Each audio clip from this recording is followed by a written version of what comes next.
Happy Halloween, everyone. Brian here, bringing you another game of Modern Warfare 2. This is Domination on Karachi, and it is now Halloween night. It is around 9 o'clock here as I sit and watch Ghost Hunters live on the Sci-Fi channel, as my wife and I tend to do on Halloween night. Trick-or-treaters have seemed to have wrapped up for the evening, because I think there was actually an 8 o'clock curfew, but we did get a couple trick-or-treaters afterwards. But what happened to the amount of trick-or-treaters that come out? I mean, I know some of you are in other countries around the world, so I'm not, please forgive me if you don't celebrate Halloween. I don't know which countries do, what traditions are in other parts of the world regarding that kind of holiday.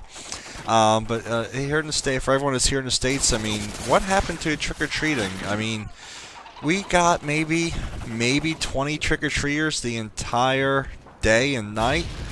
I mean, I remember when I was a kid, I mean, you'd be walking around, there'd be mobs of kids with their parents walking around, getting candy and everything else, and I know there's a lot more than 20 kids in my neighborhood where I live, as I see them all at the bus stops in the morning. Sometimes I'm getting ready to go to work, and when I'm walking my dog after work, I see them all getting dropped off some days, and there are definitely a lot more kids around here than that. I mean, a lot of kids is not interested in trick-or-treating anymore. Is it the parents that maybe don't want to take them? I mean, are they just bribing them with like 20 bucks and a couple bags of candy if they don't have to take them? I mean, I don't know what the deal is. But, Halloween's just not what it used to be, I guess. I mean, I mentioned in one of my earlier videos, my wife and I even used to throw Halloween parties up until a couple of years ago when we got a dog, and like I said, some of our friends had gotten married and moved a little bit further away. Some of our other friends started having kids. And like I said, I had changed jobs a few years back, and I didn't really associate with a lot of my former coworkers anymore. So we all just kind of lost touch. So that was like about 10 or more people used to come to the parties. So like I said before, the head count started going down a lot lower from the peak when we sometimes have 40 or more people in the house. And we still decorate outside now.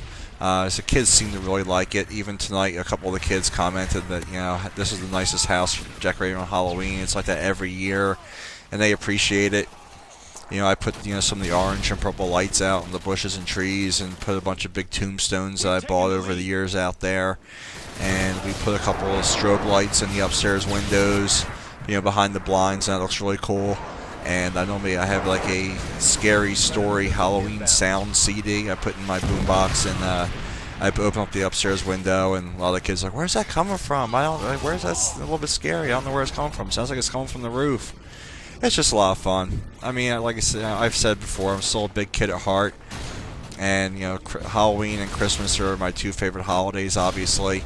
And, I mean, how I decorate this house around Christmas is ridiculous. Because, in fact, that my wife and I don't have any kids, nor will we ever have any kids. But considering the fact there's just two adults living in this big house, how I decorate for Christmas is absolutely sick.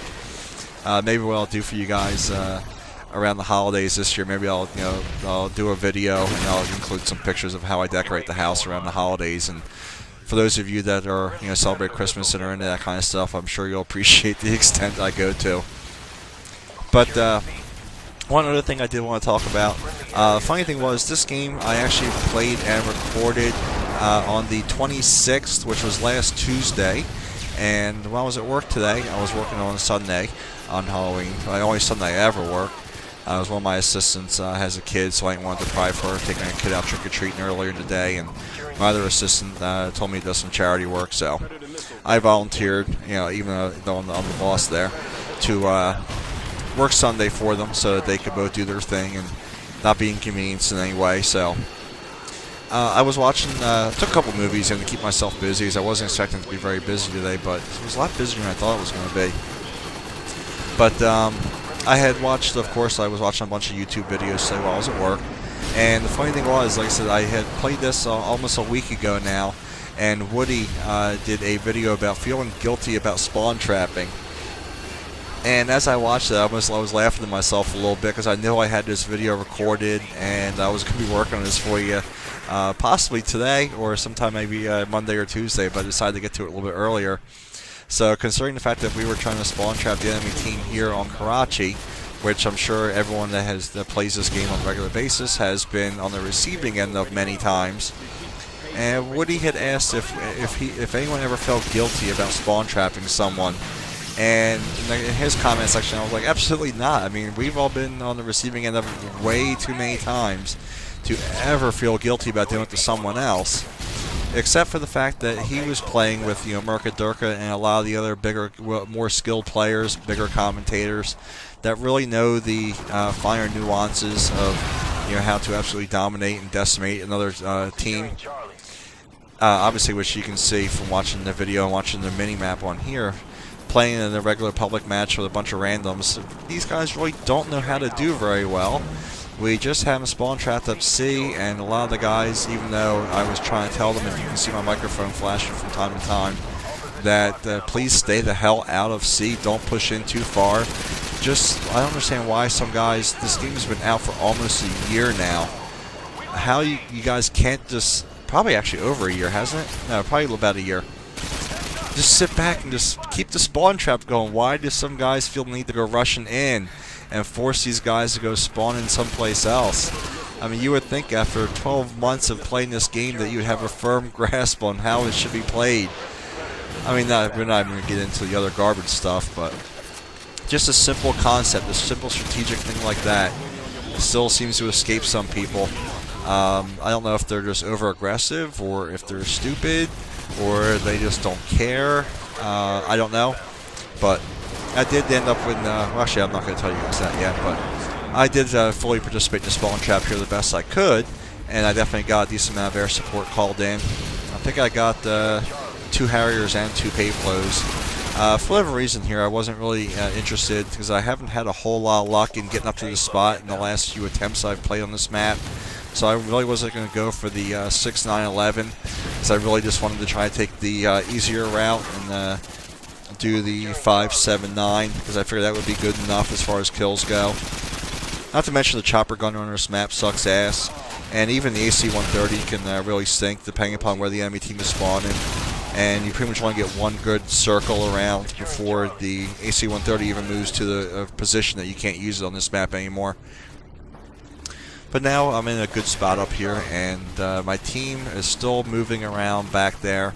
You can see some of the arrows going behind there, pushing all the way into C. And I just really don't understand that. But, I mean, do you guys, like I said, I guess I'll leech off of Woody's concept a little bit for this question since I did bring it up. I mean, anyone who hasn't watched it, I mean, do you guys feel guilty about doing this to anyone? I don't. But I did also get a couple other questions regarding what other types of videos you guys want to see in my recent video. So I am going to try to work on some more Medal of Honor stuff. I do have another booster hunting video, or possibly even 2 to work on from when I played a little bit last night.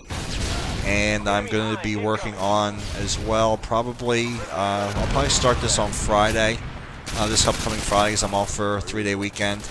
And that'll take us right into Tuesday's Black Ops release.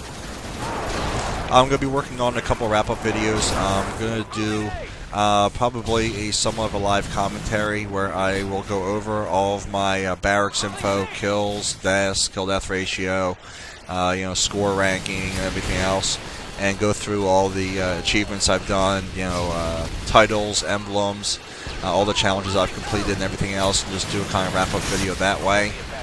And I also have a video.